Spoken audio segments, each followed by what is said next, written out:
Hoy celebramos la Epifanía del Señor y el texto bíblico que la liturgia nos propone para meditar es Mateo 2, 1-12, el cual constituye una invitación a contemplar la extrema bondad de Dios que muestra a su Hijo como el Mesías nacido en el pueblo de Israel, pero llamado a ser Salvador de toda la humanidad sin excepción alguna. Este texto, que coloquialmente conocemos como la visita al niño Jesús por parte de los Reyes Magos venidos de Oriente, hace parte de los relatos de la infancia del Evangelio de Mateo, los cuales, valga la aclaración, son diferentes a los que encontramos en el Evangelio de Lucas. De modo que esta escena de los magos venidos de Oriente que buscan al rey de los judíos que ha nacido es exclusiva de Mateo. Ciertamente, Mateo 2:1-12 es una construcción teológica muy bella en la que se pretende mostrar que el carácter mesiánico de Jesús está presente desde su nacimiento, y dicho efecto se logra usando como telón de fondo de la narración tradiciones de personajes importantes de Israel, pero a su vez comentando los sucesos referidos a Jesús. De este modo, el redactor de la escena la construyó teniendo en mente la narrativa del nacimiento de Moisés, quien siendo apenas un niño indefenso, enfrentó la malicia de Faraón. Así como Moisés niño enfrentó entonces los peligros que amenazaron su existencia y Dios lo libró, Jesús niño también vivirá el rechazo de los poderosos y saldrá victorioso. Por ello, el relato muestra al rey Herodes falsamente interesado en saber dónde nacerá el Mesías para adorarlo, pues así como Faraón no quería la vida de los israelitas, Herodes no querrá que aquel niño, del cual los magos dicen que es el rey de los judíos, sobreviva. De otro lado, el tema de la estrella también hace parte de figuras o motivos asociados a tradiciones del Antiguo Testamento, la literatura judía extrabíblica y creencias propias de la cultura grecorromana del siglo I. En el libro de los Números, en el capítulo 24, verso 17, encontramos una expresión que tiene que ver con el relato mateano bajo estudio. Dice así el texto, abro comillas, lo veo aunque no para ahora, lo diviso pero no de cerca. De Jacob avanza una estrella, un cetro surge de Israel, cierro comillas. Por otro lado, en el siglo I circulaban diversos midrashim, uno de ellos respecto al patriarca Abraham, y en él se narraba que en el firmamento apareció una estrella cuando el patriarca nació. Teniendo en cuenta este midrash y lo referido al libro de los Números, el redactor mateano aprovecha estos recursos y los incluye con creatividad narrativa y teológica en la historia sobre el nacimiento de Jesús, para mostrar, por un lado, que este niño tendrá un destino importante como otros personajes clave en la historia de Israel, pero a su vez mostrará a Jesús como superior a ellos, no en términos despectivos, sino indicando que es en Jesús donde se percibe la plenitud de las promesas hechas por Dios a Israel. Ahora bien, en diálogo con la cultura, el redactor también echa mano a la concepción existente en el mundo grecorromano, pues se decía que una persona nacía con su estrella, haciendo alusión a un destino especial. Incluso, historiadores como Plinio y Suetonio afirman que magos venidos de Persia fueron a rendirle honores a Nerón, emperador romano, y guiados por una estrella. Y posteriormente retornaron a su país de origen por un camino diferente. Probablemente esto pudo tener lugar hacia el año 66 después de Cristo. De este modo, el redactor construyó una escena de altísima profundidad en la que Jesús es comprendido en clave de superioridad y plenitud, tanto para los creyentes de raigambre judía como para aquellos provenientes del paganismo. Ahora, con todos esos elementos de tipo literario y contextual, observemos algunos detalles clave del texto. Notemos que en el capítulo 2, verso 1, Mateo indica que Jesús nació en Belén de Judea en tiempos del rey Herodes.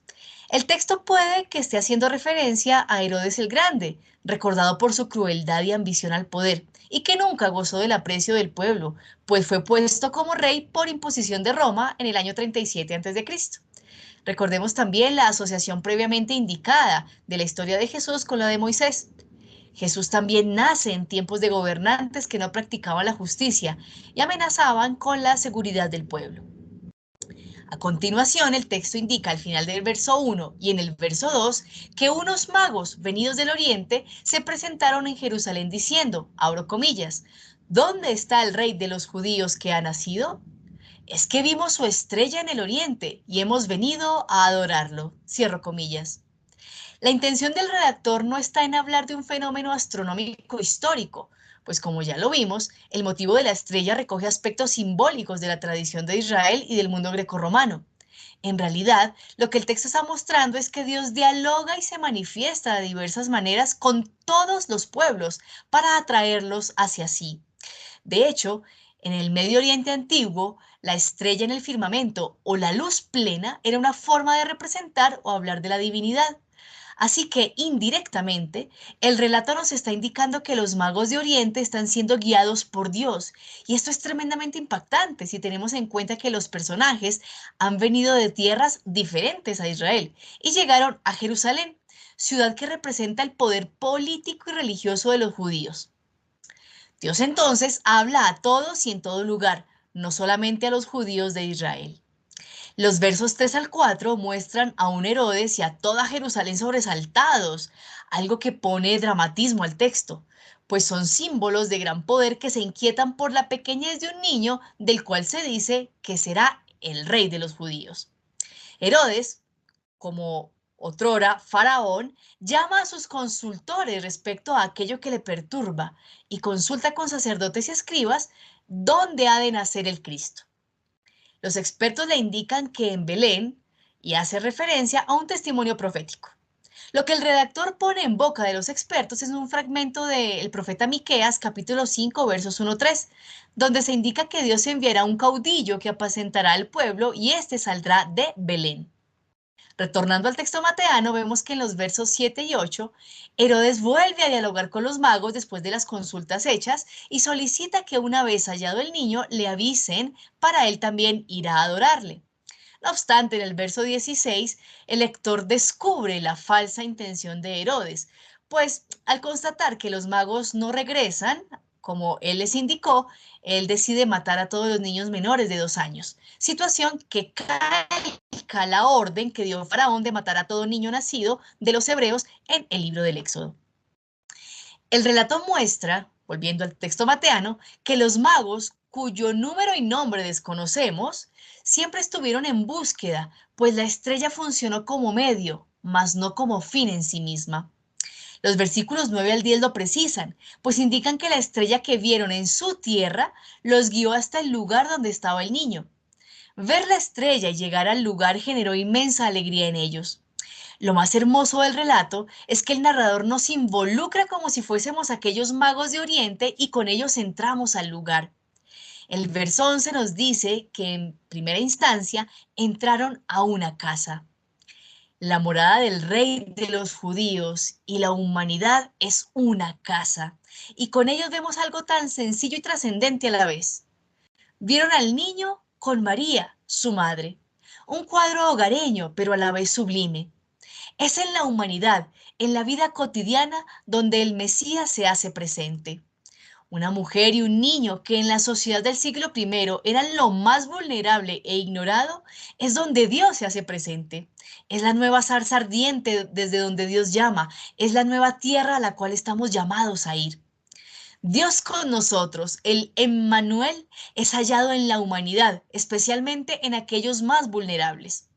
Lo que sigue en el relato es más impactante, pues de inmediato los magos se postran ante el niño y le adoran. Repetimos, no hay que buscar cuestiones historicistas, pues el objetivo del relato es transmitir una verdad teológica, mas no comprobar aspectos biográficos sobre la vida de Jesús en su infancia. Jesús es realmente humano y también es Dios. Por ello, es hallado en casa con su madre, pero protegido y acunado también por la presencia de Dios, su Padre. En Jesús se dará la síntesis de lo humano y lo divino. La humanidad entonces es el templo más augusto para Dios y el palacio más bello para rendirle honor. Cada vez que se sirve y honra a un pequeño o pequeña, se está rindiendo honor al mismo Dios. Jesús se hace pequeño con los pequeños y su salvación acontece para toda la raza humana sin distinción. No hay mejor epifanía que esta. Feliz y santo domingo para todos.